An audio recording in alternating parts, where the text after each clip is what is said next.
And we are live. Bruchim Habayim, Chodesh Tov.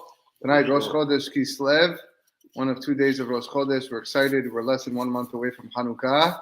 We're not talking about Hanukkah tonight. We're talking about the Parashat HaShavua on not our normal night. On Thursday night, we are 1 day early this week. And we're going to talk about, of course, the Parashat HaShavua, Parashat Toledot. I was asked to have the shiur sponsor, shiur in memory of Rachel Bat Mercedes Ben Chaim Zichrona Yivracha and Pinchas Friedman Zichrona Yivracha. So words of tonight will say will be the Ulu Nishmatam Amen Kinyaton. In this week's parasha, of course, we have the birth of Yaakov and Esav and the very famous blessing that is given to them. Beitenecha Elokim Mitar Hashamayim Mishpanei Haaretz. We're going to read it in this week's parasha, but somewhere embedded in all that is a story that seems to be out of place. It's not talked about often, and there's very deep significance that is going on with this story. We read about the Avot and their efforts to dig wells in the ground. The Plishtim, who were a longtime enemy of the Jewish people, even from back then, they opposed to the digging of these wells, and they filled them up with dirt. And Elimelech, who was the Melech Pelishtim, he tries to, and all of his people tried stealing the water from these wells. Eventually, Yitzhak succeeded in digging a well flowing, devoid of any controversy. So this is how the Torah tells us this pasuk. Vayeshev Yitzhak, Yitzhak returned. Vayachpor et be'erot hamayim. He started digging wells. Wells that were dug by his father, Abraham. But the Plishtim, they filled them up. After Abraham died, okay, let's fill them up. So he called these wells the same names that Abraham called them. Then they proceed to dig more wells. They start digging, the servants of Yitzhak start digging by the canal, and they find Be'er Mayim Chayim, this well of living waters. We're going to get into that. So the Plishtim, the residents of Gerar, tell the shepherds of Yitzhak, hey, that water's ours. What are you doing? Move. So he calls the name of this well, Isaac. Esek is like strife, because there was a fight going on. And they dug another well. And they fought it. Oh, that's our water. Again. And he called this well Sitna. Finally, Yitzchak got up and went to a different place. He dug another well. This time there was no fights. And he called the name of this well Rehovot. And he said, now Hashem has granted us this ample space, and we will be fruitful in the land. End of story. So first of all, the Rabbeinu Behaye has something beautiful, nice little idea here, where he says that the reason why the Plishtim, filled in the wells was because they were jealous. They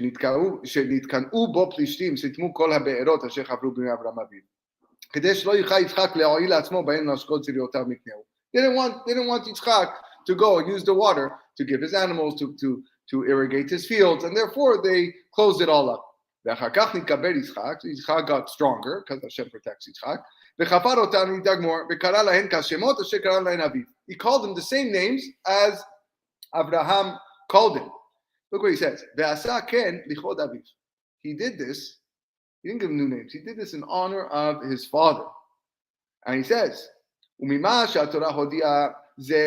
fact that the Torah tells us this, like why is the Torah, he says, why does the Torah tell us that he called him the same names as his father? It's a relevant piece of information. You got to tell me that he called it the same names as his father. It's actually a zechut for Yitzhak.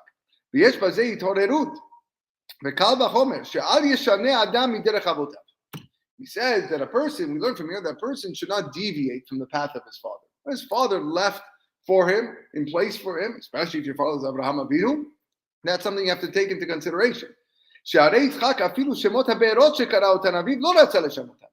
even the names of the well, which he had every right to call it whatever he wanted to, he didn't want to, leave or change what his father did. The Kalva Homer, the Darchei Ha'avot u'minhagotehem u'musa shelahim. But then look at the kicker he says at the end. He says, Ve'ulai, maybe, mipnei ze lo nishtana shemo, kemo she'ar ha'avot. Maybe that's why Yitzhak was the only one of the Avot that didn't have his name changed. All the other Avot, Abraham was Abraham, okay, and Yaakov turned to Israel. So he said, "Vezo midah keneged midah." This is a measure for measure. Yitzhak didn't want to deviate and change what his father did, so he kept his name. Okay, Ken Pidish Gaon. So the Gaon explained. So I thought it was a nice, cute little thought. Being rewarded midah keneged midah as a result of not changing the names of his father. But there's a lot more going on over here. What these wells represent, what is the significance of it, and again, what it means for us. So the Ramban Nachmanides expresses his amazement at the fact that the Torah goes into such details about these wells, and on the surface, again, it doesn't appear that this makes any difference in our lives. What does this come to teach us? So it says the Ramban that these three wells that Yitzhak dug correspond to the three Batei Mikdash, the three temples. The first two wells would be Isaac and Sitana. They were mired in controversy. There were fights going on between the shepherds of Gerar and the shepherds of Yitzhak. And those two wells correspond to the first two Bet HaMikdash that were destroyed as a consequence for the Averot, the sins that the Jewish people have done. And the third well, that one was called the Rehovot, which was free of controversy. There was no fight. That corresponds to the third Bet HaMikdash, which is going to endure, le'olam va'ed, for all eternity when it gets built. B'mina b'yameinu.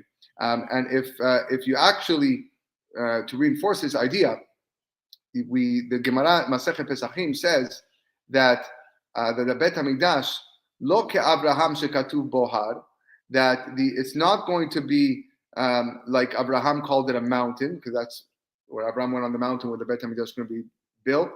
Velo ke'Yitzchak shekatuv bo sadeh, not like Yitzchak who visited the site and referred to it as a sadeh, ela ke'Yaakov shekar'u bayit, but rather like Yaakov who called it a home, a bayit. That's the Bet HaMikdash. And here's the Al-Shich, beautiful insight.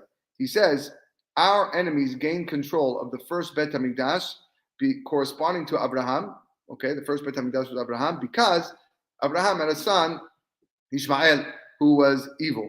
They also gained control of the second Bet HaMikdash corresponding to Yitzhak, because Yitzhak begot Esav. That was one of his evil sons. The third Bet HaMikdash, which is going to be built in the merit of Yaakov Avinu, okay, that one, Yaakov's descendants, Shevatim, were unblemished. They're all equally kadosh, all equally holy, and therefore the third Bet HaMikdash is going to endure. So what can we say right now? That the three wells that Yitzchak dug right now also correspond to the three Avot. Concerning Ishmael, who was the son of Abraham Avinu, the pasuk says, "Vayeshev b'midbar v'hiroveh kashat." Ishmael was a man who dwelt in the desert, and he became an archer. And Rashi says, what was he doing in the desert?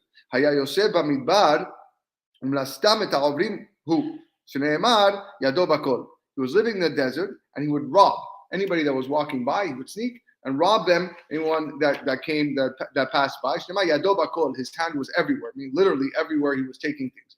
So the first well, which corresponds to Abraham, was called Esek, which is derived from the word ashak, which is to exploit.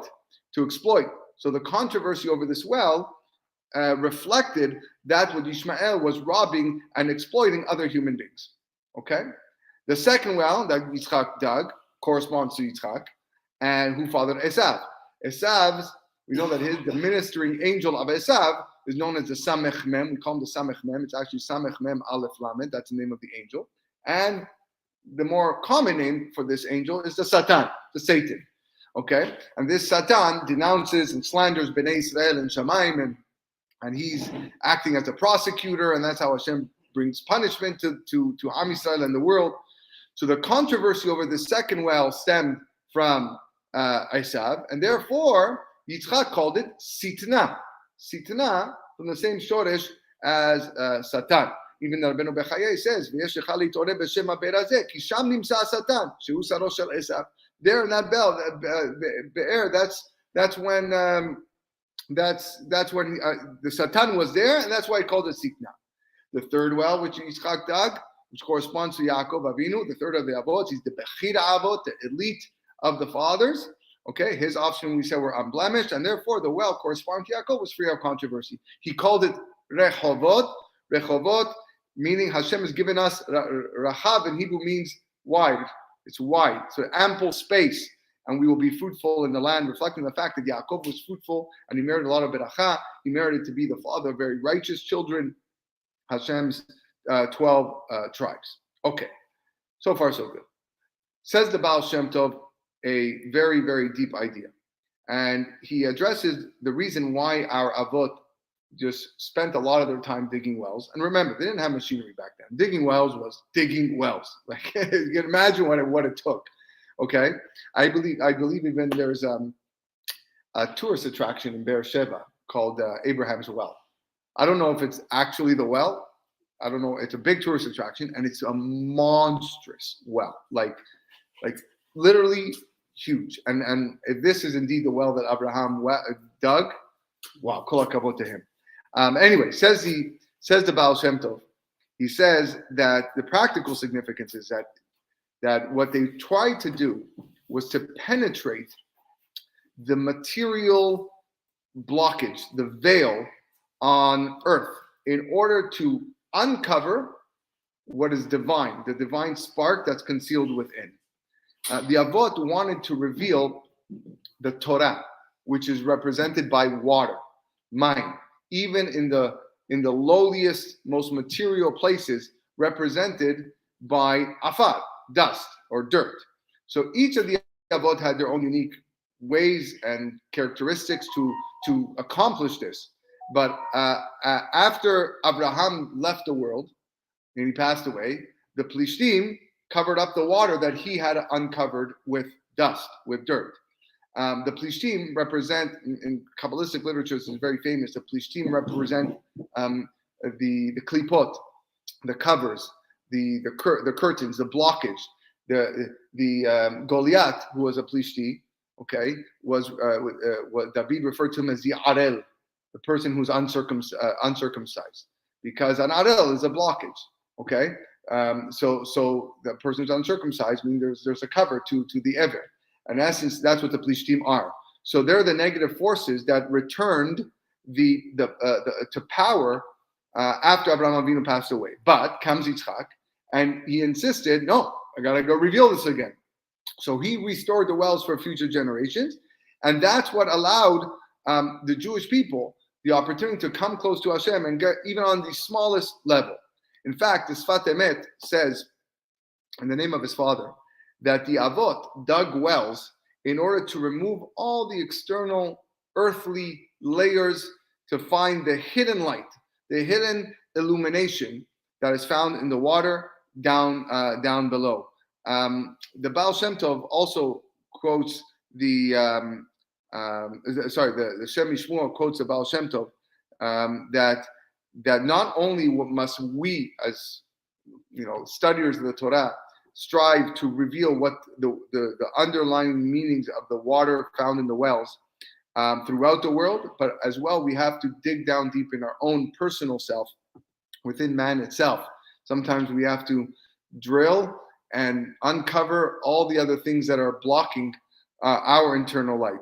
So just like the earth needed to be removed in order to reveal the water below, okay, so too man's material aspects and interests must be overcome to reveal our own heart's desires. And that's the idea. The digging of the wells is a po'el dimyon. It's a symbolic gesture to future generations that we will now have the power to overcome any blockage, to overcome anything that is blocking us to reach that potential, to reach that light. And the idea and the goal is to reveal these things. We actually see this play out really from the start of creation. On the third day of creation, says the Sfat Emet, something unbelievable happened. The pasuk tells us, "Vayomer Elohim." I'm quoting from Parashat Bereshit. "Vayomer Elohim," God said, Yikavu hamayim mitachat hashamayim. Let the waters be gathered beneath the heavens. El makom echad, one place. Veteraya yabasha, and that's how the let the dry land appear. Vayichen, and so it was. So we're at the beginning of creation. The whole world was water. That's all it was. We know there was water because the opening pasuk says, "Bereshit bara Elokim tesmayim ta'az," right? As I told you, beruach merachefet al penei hamayim. So there was already water before going on. Now Hashem on the third day said to gather this water into one space, to the oceans that we have now, so that dry land would appear. Beruach Elohim merachefet al penei hamayim. The Spirit of God hovered over the surface of the waters. So Midrash says that HaKadosh Baruch Hu created the world based on the Torah. And Mayim Ela Torah. The Gemara Masechet Baba Kama says there was no water. Whenever you see water, it's an allusion to Torah. That's generally the rule. In many ways, of course, we've spoken before in the past that water, it always flows downwards. Torah is something that is found in the most humble of humans. That's where the Torah is able to be retained. At the beginning of the creation, the entire earth was covered by water, and therefore the light of the Torah filled the world without obstruction, without concealment. That's how the world was created. Hashem looked into the Torah, created the world, and what was just this one giant ball of spiritual water, or maybe it was physical water also, but it was just water. But the purpose of the creation is that down here on earth, the light of Hashem is concealed, and only in this way, with the concealment of Hashem's light, man now has the freedom to choose between good and evil, and therefore Hashem said, "Let the water gather in certain areas to allow the dry land to appear." In other words, the water of Torah was to remain concealed and covered up within the earth. So outwardly, on surface level, the dust of the earth or the ground covers up the water. That's clear. But man's job is to come here on this earth, dig up through the material, dig up the earthly layers in order to reveal the light of the Torah, that divine spark that is concealed within. So this is the significance of the Avot, digging up the physical earth. As the Pasuk says that we quoted, that they dug up Be'er Mayim Hayim, that they wanted to reveal the well of fresh water. That's what Yitzhak dug up. The divine light that is concealed beneath the levels of earth. The Plishtim wanted the opposite. The Plishtim's mission, Plishtim representing all the forces of impurity, they filled them up with dirt. They wanted to prevent the divine light from shining through or from being revealed. So they found the Be'er Mayim Chayim that Abraham dug up, and they covered it until Yitzhak came again and paved the way for all Bnei Yisrael to continue throughout future generations. That's what the Sfat Emet says is the gist of what is happening over here. Why did Yitzhak fail the first two times? Why is it only on attempt number 3 was he successful to dig up this well without any controversy? So to answer this, you have to say, again, what is the tool that is required to dig up the ground and the earthly elements in the world to find that Be'er Mayim Chayim? So it has to be the Torah. It has to be the Torah in which the world was created, okay, including the material elements. That's what's necessary in digging up the elements. It allows man to spiritually drill through the world and uncover those holy sparks. Torah is compared to water, so therefore if I engage in Torah, I reveal the waters concealed beneath the dust of the earth. Says the Zohar Kadosh, quoting a Mishnah that we're all familiar with, Al Shalosha Devarim Ha'olam Omed. The world stands on 3 pillars. Ala Torah, Ala Avodah, Val Gemilut Chasadim. The Torah stands on Torah, service, and loving kindness. Torah, who's Torah? Torah is Yaakov. Avodah, Da Yitzchak, Gemilut Chasadim, Da Abraham. Torah is Yaakov, Avodah, service is Yitzhak, and Gemilut Chasadim, Chesed is Abraham Avinu. So why only the third well? Well, simple, because the third well, like we said, corresponds to Yaakov Avinu. And Yaakov Avinu is the Torah. He's the pillar of the Torah. Once that was done, with the Torah, the study of the Torah using to dig through and find the Be'er Mayim Chayim was revealed. and it was not filled back up with dirt. It remained free of controversy. So only by means of Torah study can a person uncover the Be'er Mayim Chayim, the well of fresh water. R Pinchas Friedman, who tonight's shiur is from, has again an incredible connection to how man was created. This idea is found in exactly how man was created. HaKadosh Baruch Hu, when he created man's body, formed man's body, he made us human beings out of a mixture of dust from the earth and water from the depths of the earth. The Torah tells us in the second chapter of Sefer Bereshit, Vayised Adonai Elohim et ha'adam afar min ha'adama. And Hashem, God, formed the man from soil of the earth. Okay, so we are formed, we have soil in us. Vayipach be'apav nishmat chayim. He blew into his nostrils a soul of life. Vahi adam lenevesh chayam. We became a living soul. And Rashi says, why did God have to, what is it, afar min ha'adama? Why did he have to do this? So tzavar afaro mikol adama me'abaruchot. Actually, what ended up happening is that God took earth from all over on the world to create Adam. Because when Adam passes away, or when man passes away after 120 years, the earth will accept his body for burial because that's where we come from, right? So it's not like I was taken from earth from Australia, but I died in the United States, so I can't be buried in the United States. No, the earth that God used to create us came from all over the globe. And therefore, wherever we are buried, it's as if we belong there. Before God created man's body, he first irrigated the earth with waters from the depths. HaKadosh Baruch, and that's how we needed soil with the water. The Pasuk says, Ve'ed ya'aleh min ha'aretz. A mist ascended from the earth. Ve'hishkat kol pei ha'adama. And watered the whole surface of the soil. Again, Rashi says, Le'inyan b'riyatos in order to create man, Rashi says, he raised the waters of the deep, filled the clouds with water to saturate the soil. And the man was created like one who needs a dough. It's like Hashem was going like this. Are you making challah? This is what was happening. And he adds flour to water to make a dough. So there too here, the world was saturated with this mist, with this water, and then Vayitzer, God formed man. Now, what exactly this means and the true significance of God forming us with this dough-like material, we're not going to get into that. We don't know how God works and how exactly he created us. But why HaKadosh Baruch Hu chose to form us with a mixture of soil and earth, soil from the earth and water from the depths? Well, we kind of just answered the question, if you think about it, from what we said before in the name of the Sfat Emet. Man's body, or our body, was meant to combine water from the depths, which is Be'er Mayim Chayim, the same water that was dug up by Abraham and Yitzhak, together with the soil from the earth, which is meant to conceal and obscure the sparks. And this combination gives us freedom of choice. It gives us free will that we could strive to look for the light, or God forbid, leave it concealed. That's a free choice that we have.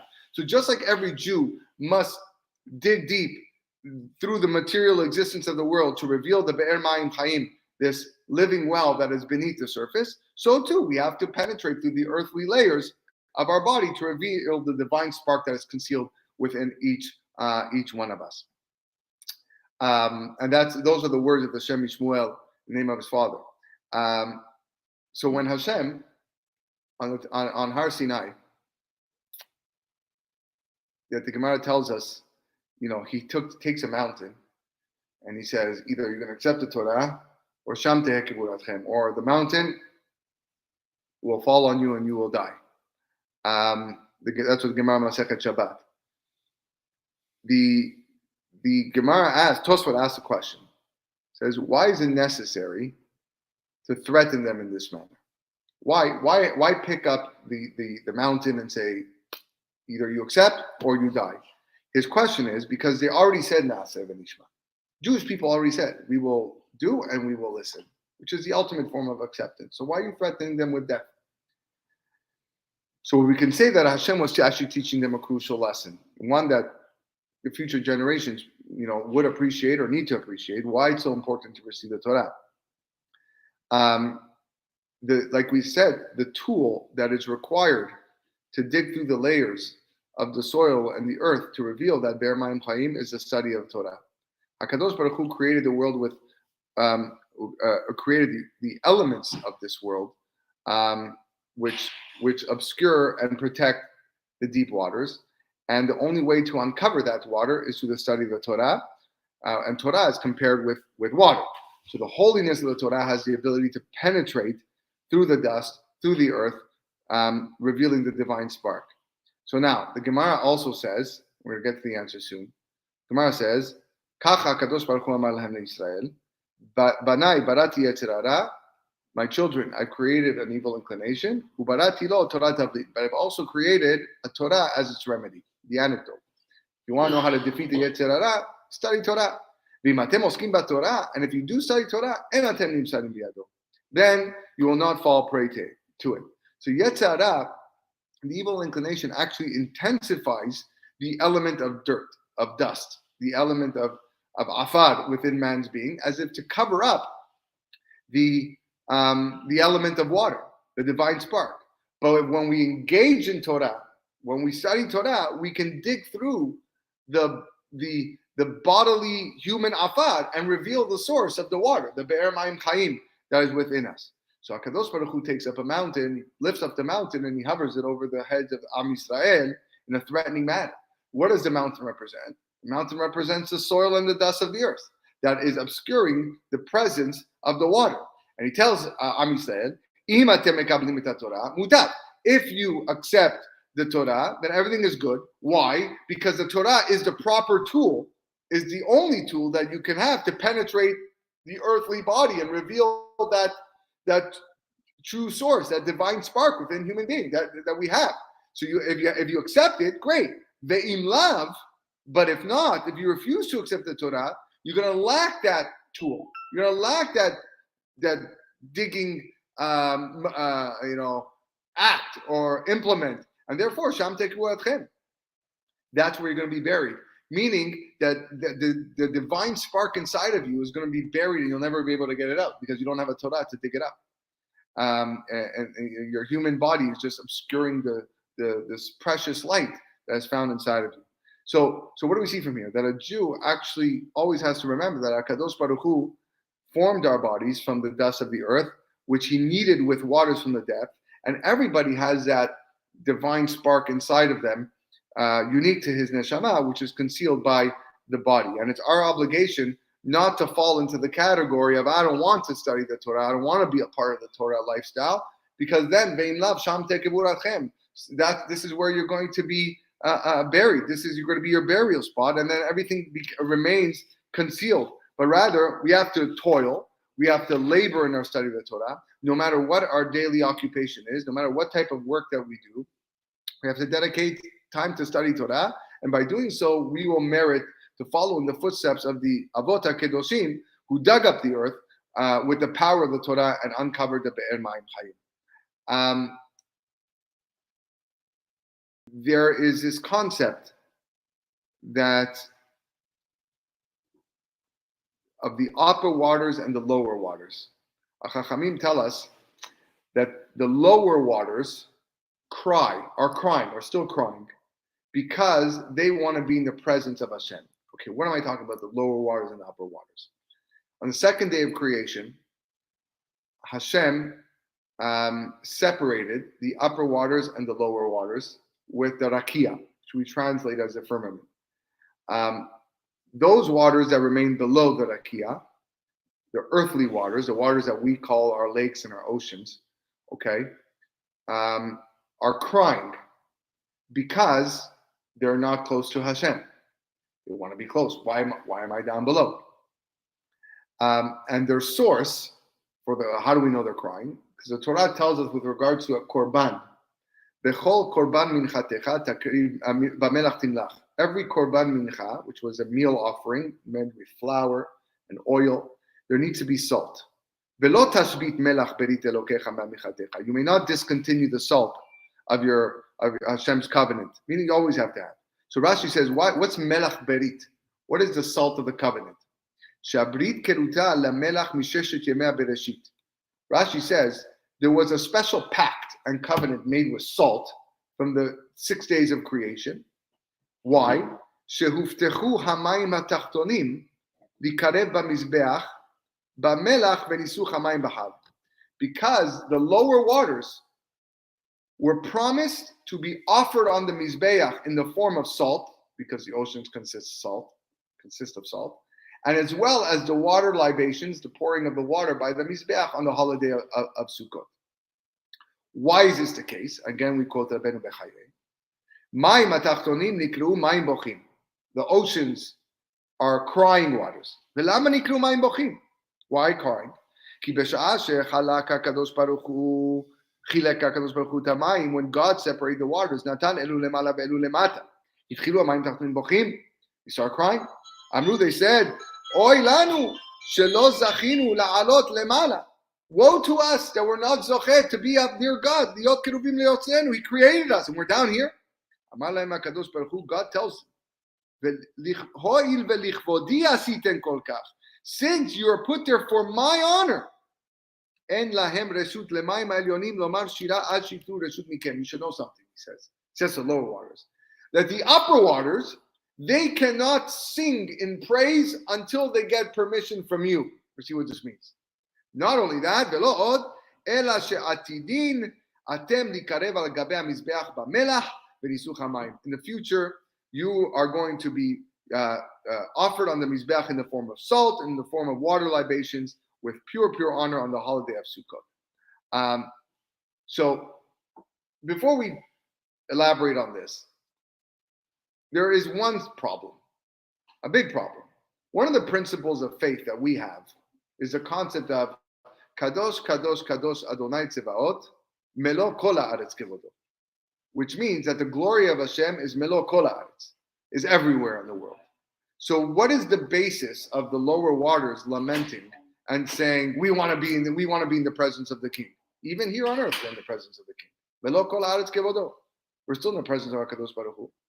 And since it was HaKadosh Baruch Hu's desire and decree that they remain below, question number 2 is, how dare they question the decision of God and request that, he altered the order of creation? That's exactly what they were saying. It's not fair. Fix it, God. We don't want to be down here. So this is what we can say. Again, all connected to what we've spoken about. The upper waters, are the elements of Torah that we said, En Torah ela b'mayim. The elements of Torah that Kadosh Baruch Hu brought down to Bnei Israel from the heavens at the time of Matan Torah. The lower waters are the elements of the Torah and the holy sparks that are concealed in the depths of the earth that is covered up.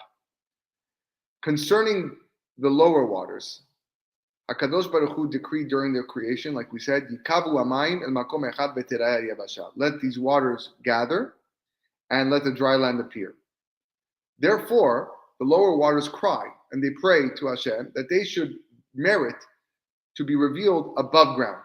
They want man to utilize them in the service of Hashem, just like a man utilizes the upper waters of studying Torah. But look what God's response is. God says, Amar lehem HaKadosh Baruch Hu, Ho'il velichvodi asiten kol kach, since it's for my honor, the upper waters have no permission to sing praise until they get permission from you. In other words, the whole purpose of giving the Torah, which is the upper waters, the whole purpose of giving the Torah to Bnei Israel was so that they could utilize them in the form of Torah study and mitzvot performance to penetrate the earthly material down below, to reveal the sparks of Kedusha, the sparks of illumination, of divine illumination here, which is in the lower waters. So what studying Torah and performing mitzvot are actually doing, it's, like we said, it's the tool needed to dig up and to unearth the treasures that are concealed between the physical structure of the earth. So the upper waters actually serve the lower waters. So Hashem says, En lahem reshut lamayim elyonim, lomar shira ad shitru reshut mikem. The upper waters have no permission. They're not permitted to utter song until they receive permission from you. Hashem provided us with the parts of the Torah represented by the upper waters so that we can reveal the elements down here below that are concealed within the earth. And therefore, only after Bnei Israel have sweated and have worked hard to dig through these earthly layers to reveal the lower waters, that's when the upper waters can sing their song. Only then will they be able to complete their task. And what else does God say? He concludes his message to the lower waters. You are going to be placed on the Mizbeach in the form of salt. Hashem is conveying to them how dear man's efforts are to him. Human beings, we are physical creatures of flesh and blood. It's not easy to dig through this material, both physically, digging up a well, and actually emotionally and spiritually. I think it's easy to fight your Yetzer Hara. It's easy to find that spark inside every person. It's not. People struggle with this all the time. So HaKadosh Baruch Hu says, you worked your whole life, you struggled, you sweated to find this light, to dig up these wells, to reveal the Be'er Mayim Chayim. You sacrificed. I'm going to take what's part of you, and I'm going to sacrifice it on my Mizbeach. I'm going to take the salt that is found, and I'm going to put it on the Mizbeach. And I'm going to take that water that you dug up, and I'm going to use it as a libation, as a Nisuch HaMayim. We'll end with the following point. Maybe this is why, when we want to purify ourselves, it's done in a mikveh, which is filled with water. I want to read for you the Sefer HaChinuch in Mitzvah 175, who explains how the mikveh works. And you probably, in general, many people are probably wondering how a mikveh works. Okay, like why does it work? Okay, I know what a mikveh is, the body of water, a natural body of water, but why? So look what the Sefer HaChinuch says. Ubetam hamayim sheitaru kol tameh. The reason why water has the ability to purify anyone who is impure. Achshov al tzad hapshat. I'm going to tell you simply. He calls it simply. Ki ha'inyan hu kedei sheyira'eh ha'adam et atzmo achar ha'tevila ke'ilu nivra be'ota sha'ah. When a person dips himself in the mikveh, he must see as if he is a newly created being. Kemo shehaya ha'olam kulo mayim terem heyot bo adam. Just like the earth was only water before man was created. Remember we said that the earth was only water before man was created. So man dips himself in water and he comes out as a new creation. And he must imagine and think in his heart, just like his body has been renewed, so too my actions are going to be switched to. Right? A lot of times people dip in the mikveh because they've sinned. This is a new start for them. We often do before the high holidays because it's a new year and I want to change. I want to do teshuvah. He'll correct his ways and cling to Hashem, the ways of God. Why can't I dip in my swimming pool? Why can't I fill up a blow-up swimming pool here and just start and take a hose? Why can't I do that? Well, he explains. This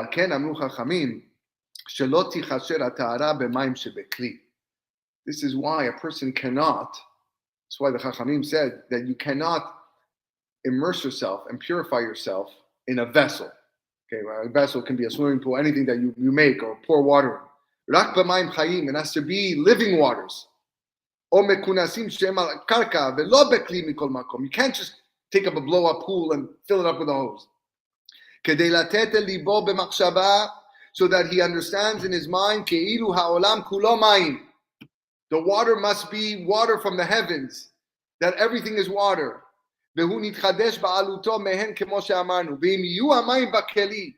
the water was in a blow-up swimming pool, or even if it wasn't a blow-up swimming pool, it was transferred from a kli, and pour it into something else, he's never going to think that he's surrounding the world of water. Because a kli is man-made. A kli is not God-made. Well, yes, it contains elements that are all God-made, of course, but who? Somebody built that swimming pool. Someone built the hose. Someone built the bucket that you're using to pour, and therefore you're like enclosed. It's not something that is open. He would never think that the whole world is water. Like in the beginning, if he went into a mikveh. It's unbelievable. And this relates back to that final well that Yitzhak dug, which he called Rechavot, ample space. The one that was never going to be, that was not concealed again and recovered by the Plishtim, because that's the final one. The Bet HaMikdash comes when Hashem's glory is spread throughout the world, and everybody will see it. Everyone will realize it. Rechavot, that's the third Bet HaMikdash. So at that point in creation, to get to that point of the creation, is our study with Torah. And when a person immerses himself with the water, with that intent, he connects himself with the internal well of water. He removes any earthly layer, anything that was spoiling his neshama, was acting as a pigam, as a detracting him, pulling him apart. This is what was dug up, and now I dip in the mikveh whole, and everything around me is water. And that, in essence, Rabotai, is our mission. This is the message of this whole parasha. Otherwise, why I need to know that the Avot dug up wells? There's no one else that dug up wells. Everyone, the wells was common. There were wells everywhere. I need to know about these fights. There was something deep going on over there. There was something that was going to last for generations. And as much as the Goyim, the Plishtim, spend all of their life trying to conceal that light from us, we see that every day, even in the 21st century, how much they want to just pull away any little inkling of spirituality and religion from our lives, because to them it's nonsense. Our job is to fight that. Our job is to dig through that material blockage, and the only way to do that is in our engagement of Torah and mitzvot. That's the only way that we'll be able to reveal the Be'er Mayim Chayim and Bezrat Hashem with this holy, precious tool that was given to us. We'll be able to overcome the Yetzer. We'll overcome the blockage, and Bezrat Hashem will be zochet to the third Bet HaMikdash, the Bet HaMikdash of Rechavot, the Bet HaMikdash of Yaakov Avinu, who was Kulo Kadosh, Bechira Avot. All of his children were amazing and holy, and were able to recognize and be part of this world full of Mayim Ber Mayim Chayim. Have a wonderful night, everybody. Aren't liquids man-made? Right. Just wondering.